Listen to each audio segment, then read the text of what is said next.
یہ قرآن ایک بابرکت کتاب ہے جسے ہم نے آپ صلی اللہ علیہ وسلم پر نازل کیا تاکہ لوگ اس پہ غور اور فکر کریں اور تاکہ اہل فہم اس سے نصیحت حاصل کریں۔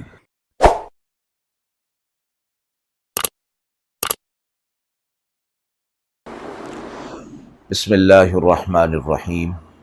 السلام علیکم ورحمۃ اللہ وبرکاتہ۔ ناظرین کرام، درس قرآن مجید کے آج کے اس پروگرام میں ہم سورۃ الاعراف کی آیت نمبر 59 تا 64 تک کا ترجمہ اور تفسیر پیش کر رہے ہیں، اور آخر میں پوچھے گئے سوالات کے جوابات ہوں گے۔ اعوذ باللہ من الشیطان الرجیم، بسم اللہ الرحمن الرحیم۔ لقد أرسلنا نوحا إلى قومه فقال يا قوم اعبدوا الله ما لكم من إله غيره إني أخاف عليكم عذاب يوم عظيم۔ قال الملأ من قومه إنا لنراك في ضلال مبين۔ قال يا قوم ليس بي ضلالة ولكني رسول من رب العالمين أبلغكم رسالات ربي وأنصح لكم وأعلم من الله ما لا تعلمون أوعجبتم أن جاءكم ذكر من ربكم على رجل منكم لينذركم ولتتقوا ولعلكم ترحمون فكذبوه فأنجيناه والذين معه في الفلك وأغرقنا الذين كذبوا بآياتنا انہم کانوا قوما عمین۔ آیت مبارکہ کا ترجمہ ملاحظہ فرمائیں۔ بے شک ہم نے نوح علیہ السلام کو ان کی قوم کی طرف بھیجا۔ انہوں نے کہا، اے میری قوم، اللہ کی عبادت کرو کہ اس کے علاوہ تمہارا کوئی معبود نہیں۔ میں خوف کرتا ہوں ایک بڑے دن کے عذاب سے۔ بولے ان کے سردار، اس قوم کے سردار، کہ ہم دیکھتے ہیں آپ کو واضح گمراہی پر۔ نوح علیہ السلام نے فرمایا، اے میری قوم، میں ہرگز گمراہی پر نہیں، لیکن میں بھیجا ہوا ہوں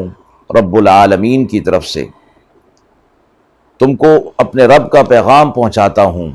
اور نصیحت کرتا ہوں تمہیں، اور جانتا ہوں اللہ کی طرف سے وہ باتیں جو تم نہیں جانتے۔ کیا تمہیں تعجب ہوا کہ آئی تمہارے پاس نصیحت تمہارے رب کی طرف سے ایک مرد کی زبانی جو تم ہی میں سے ہے، تاکہ وہ تمہیں ڈرائے اور تم اس سے بچو، اور تاکہ تم پر رحم کیا جائے۔ پھر انہوں نے اس سے جھٹلایا، پھر ہم نے بچا لیا انہیں اور ان کو جو ان کے ساتھ کشتی میں تھے، اور غرق کر دیا انہیں جو جھٹلاتے تھے ہماری آیتوں کو، بے شک وہ تھے اندھے۔ سورۃ الاعراف کا یہ 8واں رکوع، یہاں سے آگے کی چند رکوع میں چند انبیاء علیہ الصلاۃ والسلام اور ان کی قوموں کے احوال کا تذکرہ ہے، اور یہ فرمایا گیا کہ تمام انبیاء علیہ الصلاۃ والسلام کی متفقہ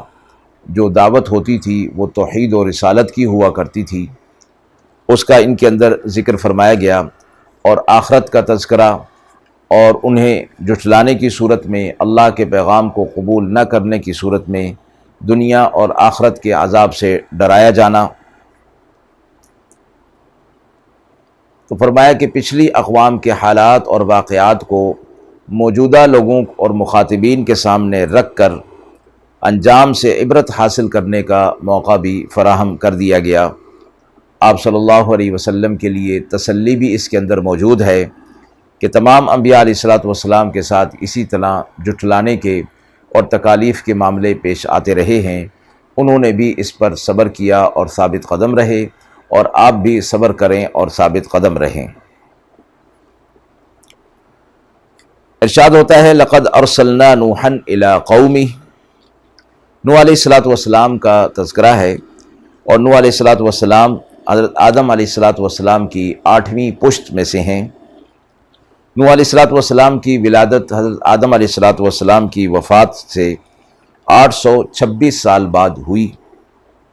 اور قرآن مجید کی تصریح کے مطابق ان کی عمر 950 سال تھی،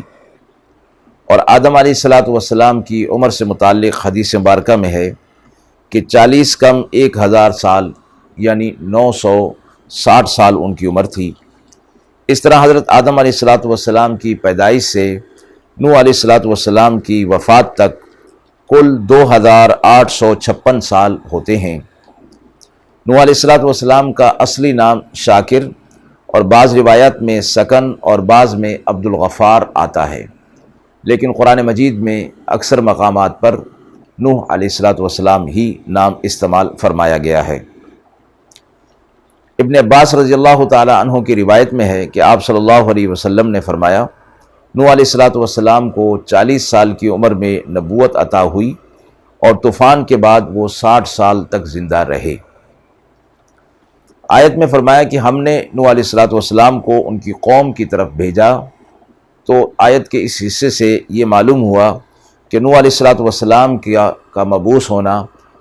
اور نبوت و رسالت ان کی اپنی قوم کے لیے تھی، ساری دنیا کے لیے عام نہ تھی، اور ان کی قوم عراق میں آباد تھی اور مہذب قوم تھی، لیکن شرک کے اندر مبتلا تھی۔ نوح علیہ السلام نے اپنی قوم کو توحید کی دعوت دی اور کہا کہ میری قوم اللہ کی عبادت کرو، اس کے سوا تمہارا کوئی معبود نہیں، اور انکار اور تکذیب کی صورت میں تمہارے لیے ایک بڑے عذاب کے دن سے ڈرتا ہوں، یعنی مجھے خوف ہے کہ تم پر کوئی عذاب نہ آ جائے۔ اللہ کی طرف دعوت اور دوسرے جملے میں شرک اور کفر سے بیزاری اور پرہیز کرنے کی تلقین، جو کہ اس قوم کے اندر وبا کی طرح پھیل گیا تھا اور اسے چھوڑنے پر آمادہ نہیں ہو رہے تھے۔ نوح علیہ السلام کی اس بات پر قوم کے جو بڑے سردار تھے انہوں نے کہا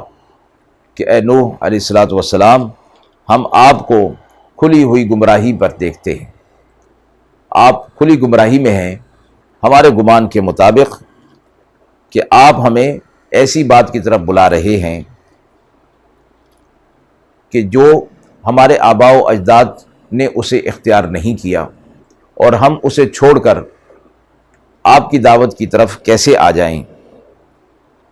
آپ ہمیں ہمارے باپ دادا کے دین سے ہٹانا اور نکالنا چاہتے ہیں،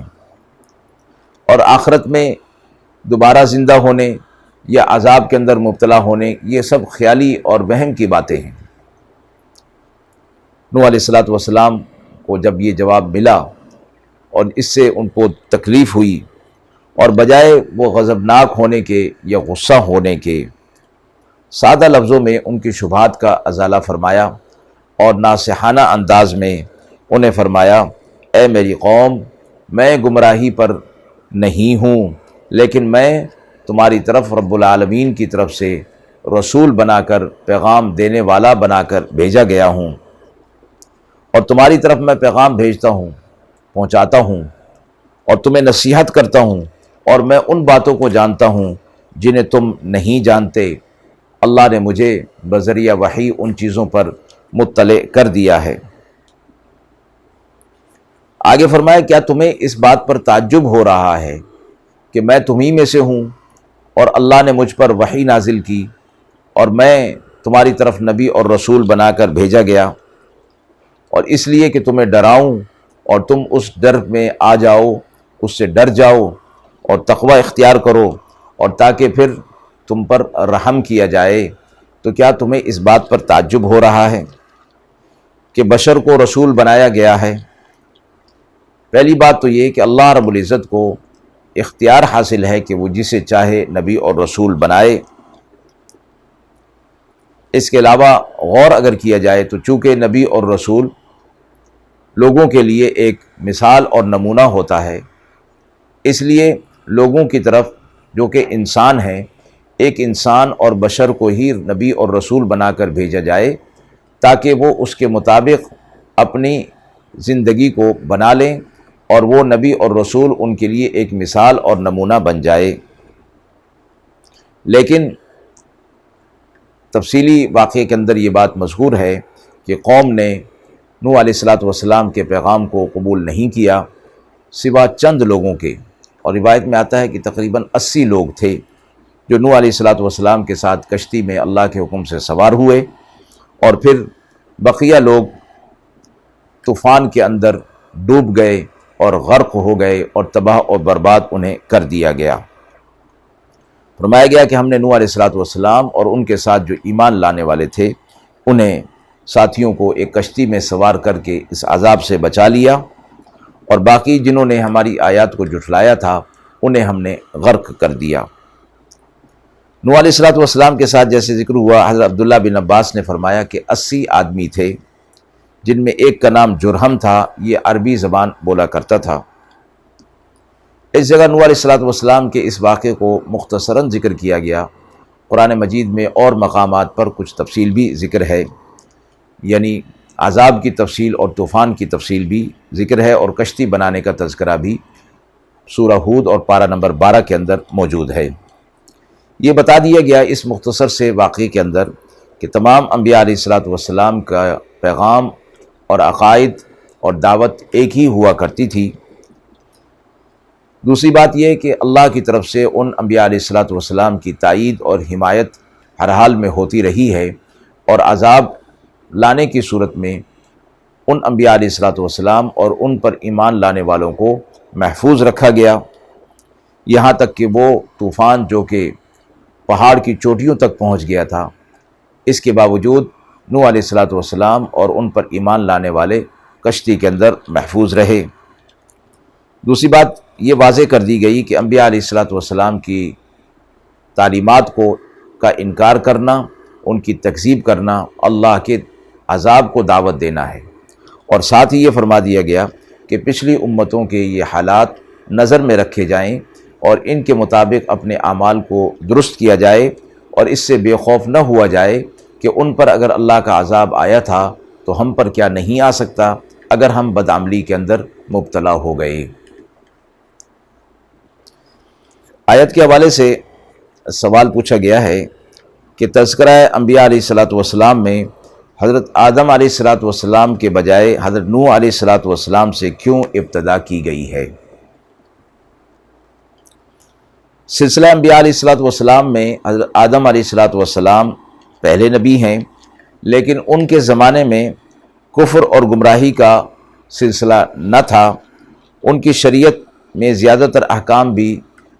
دنیا کی زندگی سے متعلق، زمین کی آباد کاری اور انسانی ضروریات سے متعلق تھیں، چونکہ انسانی آبادی اس وقت ہو رہی تھی اور اس کی ابتدا تھی۔ کفر اور کافر کہیں بھی موجود نہ تھے۔ کفر اور شرک کا مقابلہ حضرت نوح علیہ السلام کے دور سے شروع ہوتا ہے، اور رسالت اور شریعت کی حیثیت سے دنیا میں سب سے پہلے رسول بھی ہیں۔ اس کے علاوہ طوفان میں پوری دنیا غرق ہو جانے کے بعد جو لوگ باقی رہے وہ نوح علیہ السلام اور ان کے وہ رفقا تھے جو ان کے ساتھ کشتی میں سوار تھے۔ انہی سے نئی دنیا آباد ہوئی، اس لیے انہیں آدم ثانی کہا جاتا ہے۔ یہی وجہ ہے کہ واقعہ انبیاء علیہ السلام کا آغاز بھی انہی سے کیا گیا، جس میں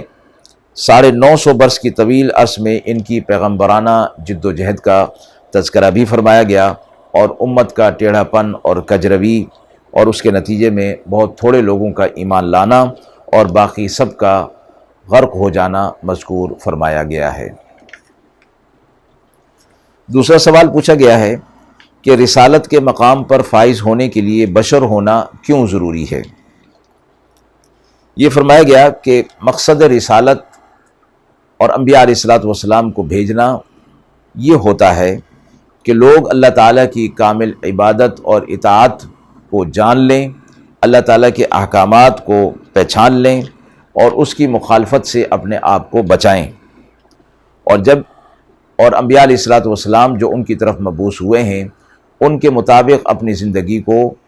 زندگی کی روش بنائیں اور زندگی انہی کے مطابق ڈھالنے کی کوشش کریں۔ اور یہ اسی وقت ہو سکتا ہے کہ جب نبی بھی انہی میں سے ہو، یعنی بشر ہو، انسان ہو، اور بشری تقاضوں اور خواہشات اس کے اندر بھی ہوں، اور پھر اس کے ساتھ ان بشری تقاضوں کے ساتھ، خواہشوں کے ساتھ احکام الہی کی اطاعت اور اس کی عبادت بھی وہ کر رہا ہو۔ اگر فرشتے یہ دعوت لے کر آئیں تو پھر اعتراض ہو سکتا ہے کہ وہ اپنی مثال لوگوں کے سامنے پیش نہیں کر سکتے، اور لوگ یہ عذر کرتے کہ فرشتے خواہشات سے، بشری خواہشات سے پاک ہیں، نہ انہیں بھوک لگتی ہے، نہ پیاس لگتی ہے، نہ اور تقاضے ہیں، نہ نیند آتی ہے، تو ہم ان کی طرح کیسے بن جائیں؟ اس لیے اللہ رب العزت کی طرف سے حکمت کے تحت یہ فیصلہ ہوا کہ انبیاء علیہ الصلوۃ والسلام کا بشر ہونا بھی لازمی ہے، تاکہ ان خواہشات اور ان تقاضوں کے ہوتے ہوئے جب نبی اللہ رب العزت کی کامل اطاعت کر سکتا ہے تو پھر دوسرے لوگ بھی ضرور کر سکتے ہیں، اور یہی مصلحت اس کے اندر رکھی گئی ہے۔ وآخر دعوانا ان الحمد للہ رب العالمین۔